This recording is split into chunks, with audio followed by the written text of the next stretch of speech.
بسم اللہ الرحمن الرحیم۔ السلام علیکم ناظرین، فیصل آباد میں قبضہ مافیا کے خلاف گرینڈ آپریشن جاری ہے۔ اسی حوالے سے آج اسسٹنٹ کمشنر سٹی فیصل آباد سید ایوب بخاری نے مدینہ ٹاؤن میں قبضہ مافیا کے خلاف ایک آپریشن کی نگرانی کی۔ ہمارے نمائندہ خصوصی ابرار حسین کے مطابق اس آپریشن کے دوران مدینہ ٹاؤن کے علاقہ میں 500 ملین روپے کی سرکاری اراضی کو واگزار کروا لیا گیا۔ ہیوی مشینری سے قبضہ مافیا کی بنی ہوئی عمارتوں کو بھی اس موقع پر مسمار کر دیا گیا۔ اس حوالے سے بات کرتے ہوئے اسسٹنٹ کمشنر سٹی سید ایوب بخاری کا کہنا تھا کہ ملزم اسد اور معظم عرصہ دراز سے اربوں روپے کی سرکاری اراضی پر قابض تھے۔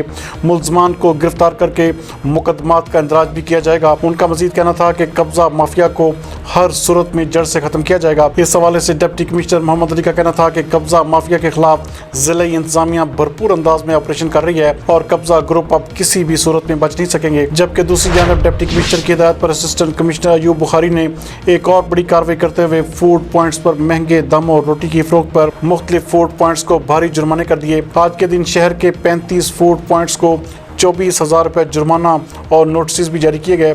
اس موقع پر بات کرتے ہوئے اسسٹنٹ کمشنر سٹی سید ایوب بخاری کا کہنا تھا کہ مصنوعی مہنگائی کرنے والوں سے آہنی ہاتھوں سے نمٹا جائے گا۔ اس موقع پر انہوں نے سرکاری ریٹ لسٹ کے مطابق فروخت کو یقینی بنانے کی ہدایات بھی جاری کی۔ انہوں نے کہا کہ خلاف ورزی کرنے والوں کے خلاف انتہائی سخت کارروائیوں کو عمل میں لایا جائے گا۔